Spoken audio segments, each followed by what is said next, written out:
mind away from work. For her, it's making sure she consistently gets a workout in every day, even if it's only 15 minutes. For the Omaha News, I'm Madison Bonine. According to CABA, a well-being charity for accountants, only 2% of accountants are unaffected by stress. So, if you have an accountant in your life, check in on them and make sure they are prioritizing their mental well-being these next 27 days. According to EarthDay.org, over 1 million marine organisms are killed each year from plastic waste in the ocean. Lords and Gardens is the latest host of an exhibit hoping to bring awareness to the problem. Washed Ashore Art to Save the Sea is a nonprofit that started in 2010 by the artist Angela Hazeltine Pozzi. In 13 years, Washed Ashore has created over 80 sculptures seen by 300 million people and have helped clean 37 tons of trash off the Oregon coast. What makes their creations so unique? They are made 100% from plastic waste donated by folks who walk the beaches and participate in cleanups. From there, the debris is cleaned by the team where 75 to 95% can go on to be stored in their warehouse to use for art. Large items organized along one side and then smaller items organized in little bins on shelves. But it's all color focused because it really is our media for creating all of the works. It's an easy problem to disregard living in the Midwest, but 80% of plastics found in the ocean originate from inland sources, like the Missouri River. Improperly disposed plastic in Omaha can be washed into storm drains from rain or snow, which leads to the Missouri River, to the Mississippi, to the Gulf of Mexico. 33 states alone in the eastern and central United States all feed into the Mississippi. The garden's focus is not only educate inland residents, but highlight the ways our local community can recycle and help the cause, and they're already making an impact. You can see how all these different plastic parts can make something beautiful, but you also got to pay attention to the meaning of the exhibits. The team puts recognizable items you use in your daily life on the outside of the sculptures to get the observer really thinking about the way they use plastic. For the Omaha News, I'm Zachary Hill. Parks says the end game is to run out of art supplies, but plastic production is only increasing. While it can be useful, the way we need to use it needs to change, or it will continue to cause harm to not only marine life, but humans as well. Who gets to decide what is tacky and what is tasteful? Reporter Jamie Harvey has the story of a local art exhibition that explores lavishness in the context of class, race, and gender.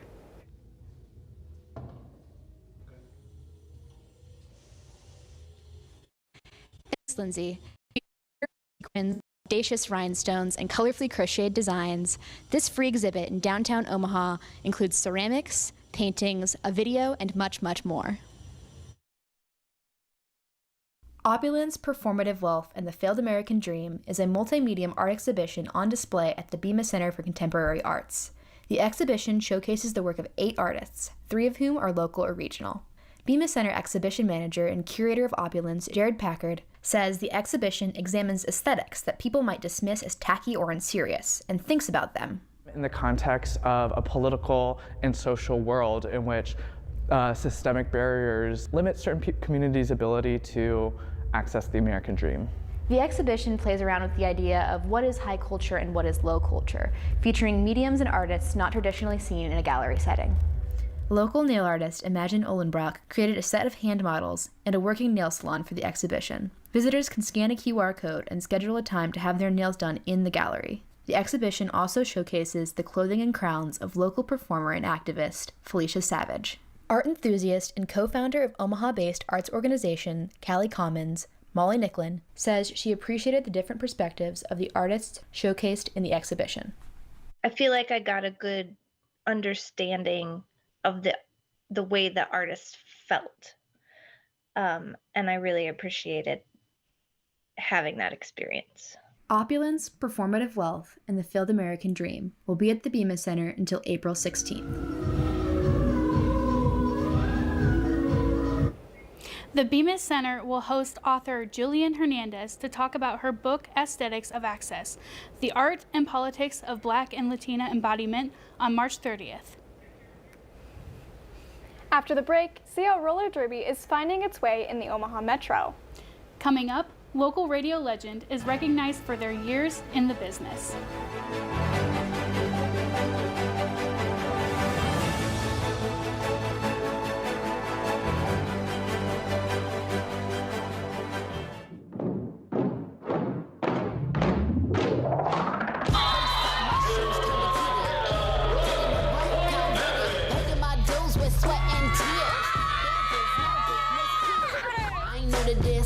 a veteran.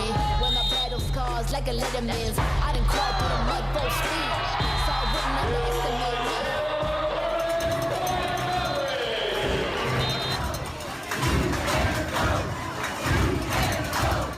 The University of Nebraska at Omaha's bookstore is home to more than books.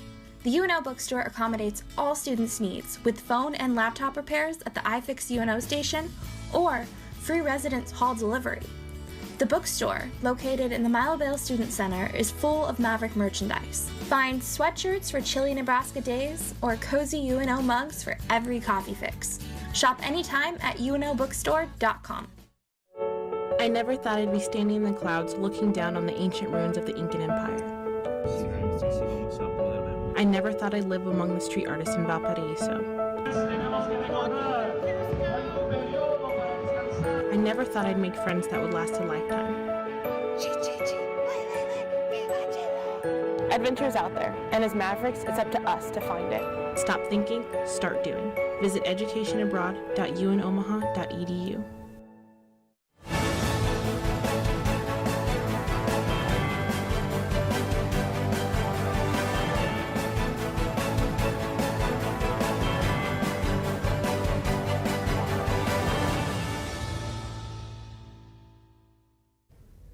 Hey, I'm Gaylor Damon. For most high school athletes, when they are cut from their high school team, that means the end of their career. The Millard Sox is giving kids another chance at high school baseball.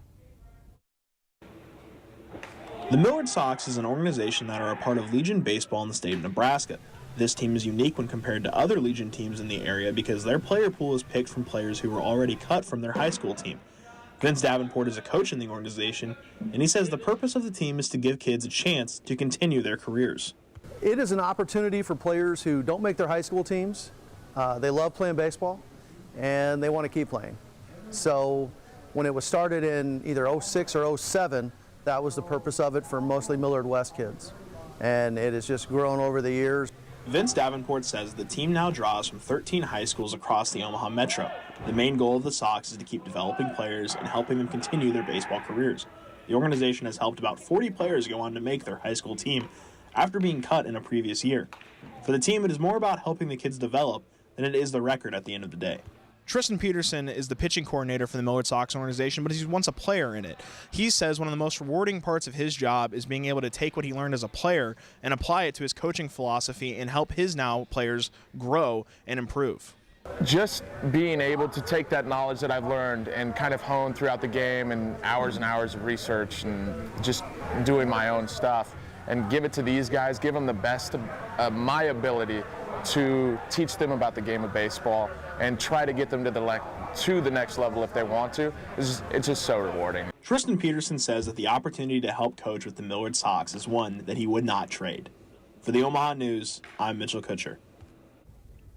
Since the inception of Millard Sox, they have had over 90 kids go on to play college baseball. Omaha Roller Derby, Omaha's premier flat track roller derby league, is back, and they can start hosting games by this summer.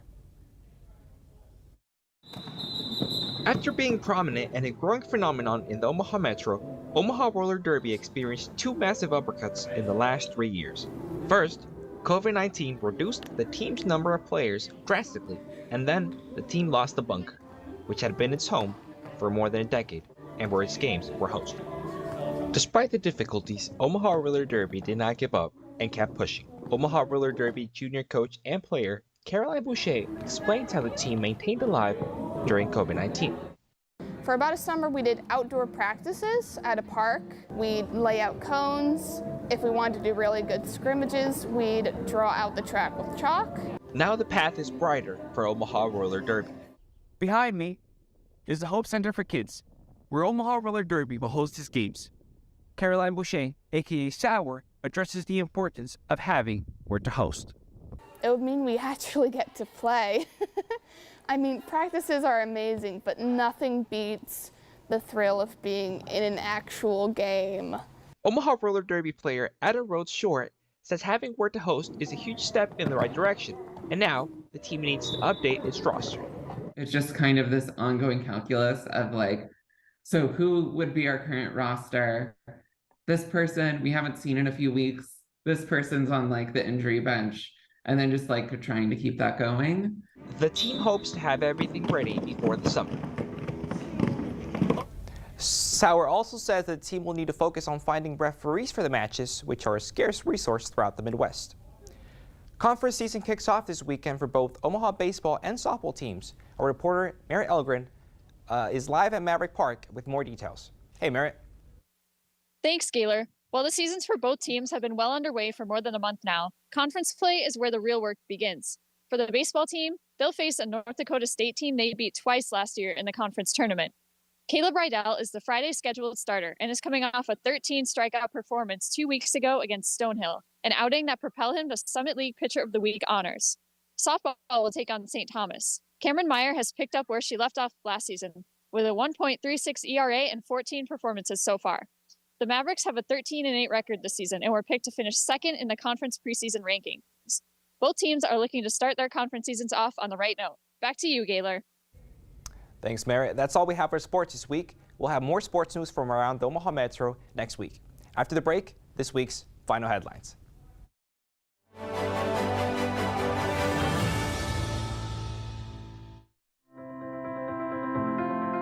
The media landscape is vastly different from the past. Conglomeration and consolidation have changed the skill sets required to succeed. Journalists must not only know how to conduct research, interview, and write stories, but they also have to know how to shoot and edit the stories they tell. Likewise, creative media professionals must know how to interview, research, and write the stories they shoot and edit. In the School of Communication, we require students to gain experience and proficiencies employers are seeking. The two hardest mediated genres to produce are live sports and newscasts. Thus, once our students are taught the basics, they are given opportunities to improve the abilities at these genres. Capstones 1 and 2 feature the culmination of skill sets. Once students produce the Omaha News, they can use it in their demo reel to show their skills. From here, students can go anywhere.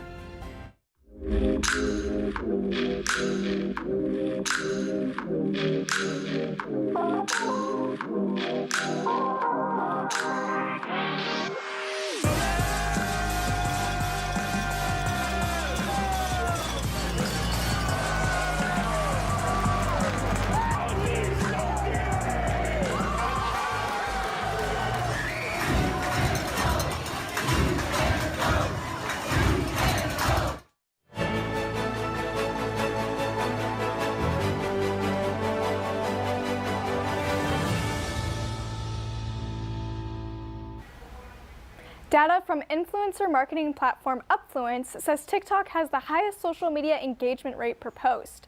The app positively impacts those here in Nebraska.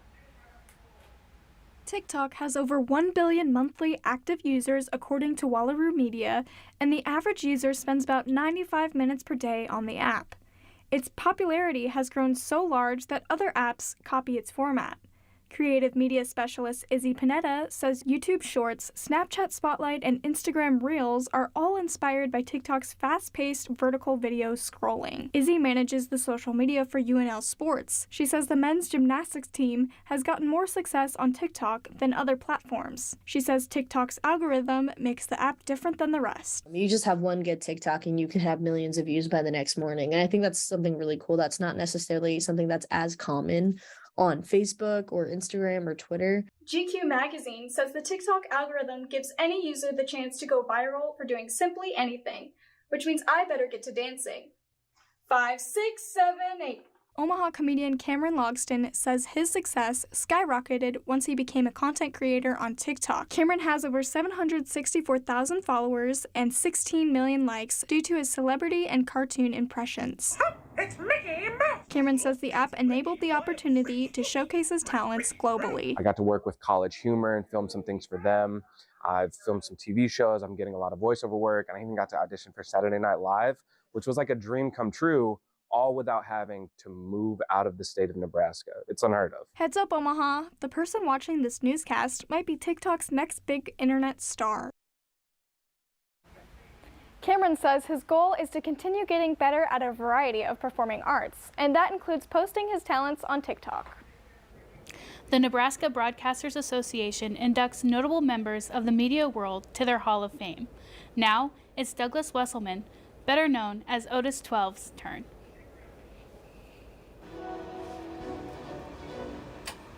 KVNO, one of the Bach boys, Carl Philip Emmanuel Bach. Since 2006, Otis 12 has hosted morning classics at 90.7 KVNO. He has been a radio personality in Omaha for over 40 years.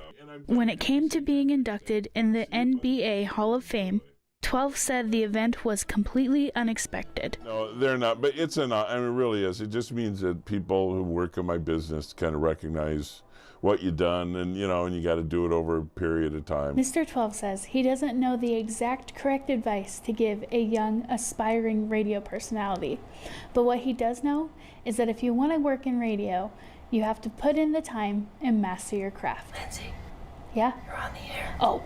Otis 12 says he enjoys comedy and has dabbled in stand-up. In the 1980s, he took that hobby and combined it with a radio show. College senior Aiden Keller says he has been a fan of Otis 12 for as long as he can remember. He enjoys thinking of the memories he made while listening to the radio personality. I have a bunch of good memories driving around in the car with my dad, and we'd be listening to Otis 12 and Diver Dan Doomey's radio show, Space Commander Whack. Otis 12 has traveled and lived all over the country. He expresses his gratitude and how lucky he has been to experience all the different opportunities throughout his career. He credits the support of his coworkers and peers for their talent and help that gave him the chance to succeed. The Nebraska Broadcasters Association will welcome Otis 12 to the Hall of Fame August 8th in La Vista during their annual NBA convention. That's all for today. Join us again next week for more news and entertainment in the Heartland. Follow us on Facebook, Instagram, TikTok, and Twitter at UNO, the Omaha News, or find our website for even more news and stories at unomaha.com. From all of us here at UNO Television, thanks for watching.